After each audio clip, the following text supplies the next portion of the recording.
गंगा नदी के किनारे बसा था सोनपुर गांव। चारों तरफ हरे भरे खेत, मिट्टी की खुशबू और सुबह सुबह गायों की घंटियों की आवाज। इसी गांव में रहता था एक दूध वाला हरिराम। हरिराम के पास 5 अच्छी गायें थी, दूध भी बढ़िया निकलता था। लेकिन उसके दिल में एक ही चीज भरी थी, लालच। वो अक्सर खुद से कहता, अगर ज्यादा पैसे कमाने हैं तो थोड़ा बहुत मिलावट तो चलती है। शुरुआत में हरिराम दूध में बस थोड़ा सा पानी मिलता, ग्राहक खुश रहते क्योंकि दूध सस्ता मिलता। हरिराम की जेब भारी होने लगी। उसकी पत्नी सीता ने समझाया, गलत कमाई ज्यादा दिन नहीं टिकती। हरिराम हंस पड़ा, तुम औरतें डरपोक होती हो, दुनिया चालाकों की है। कुछ दिनों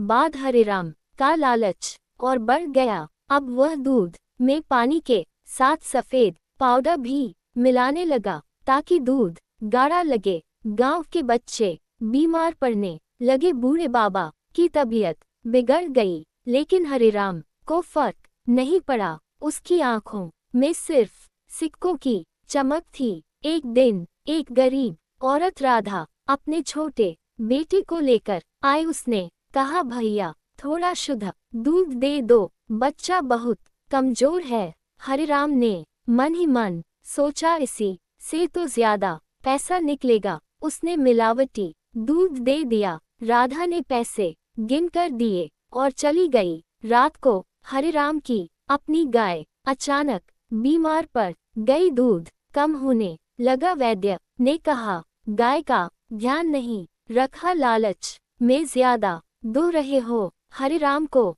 हल्की चिंता हुई, लेकिन उसने इसे इत्तेफाक समझा। अगले दिन खबर फैली, राधा का बच्चा बहुत बीमार हो गया है।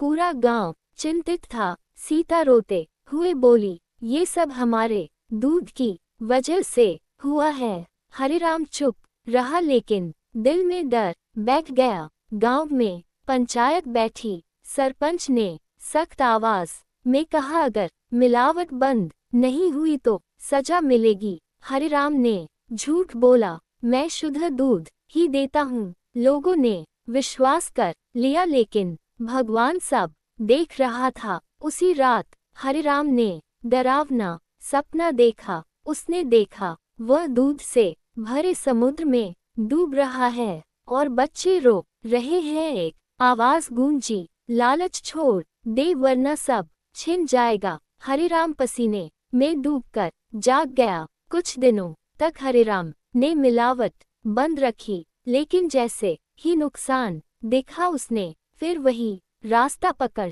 लिया। अब वह सोचने लगा, थोड़ा और कमा लूं फिर सब ठीक कर लूंगा। एक सुबह हरिराम का दूध शहर भेजा गया। शहर में कई लोग बीमार पड़ गए। जांच हुई, सरकारी अधिकारी गांव पहुंचे। दूध की जांच में भारी मिलावट निकली। हरिराम को सबके सामने पकड़ लिया गया। उसकी सारी गायें जब्त हो गईं। दुकान बंद कर दी गई। लोगों ने मुंह फेर लिया। जो कल तक सम्मान देते थे आज नफरत से देखने लगे। हरिराम खाली झोपड़ी में बैठा रो रहा था। सीता ने कहा, अगर समय रहते समझ जाते तो ये दिन न देखना पड़ता। उसी समय राधा आई। उसका बच्चा ठीक हो चुका था, लेकिन उसकी आंखों में दर्द था। हरिराम राधा के पैरों में गिर पड़ा, मुझे माफ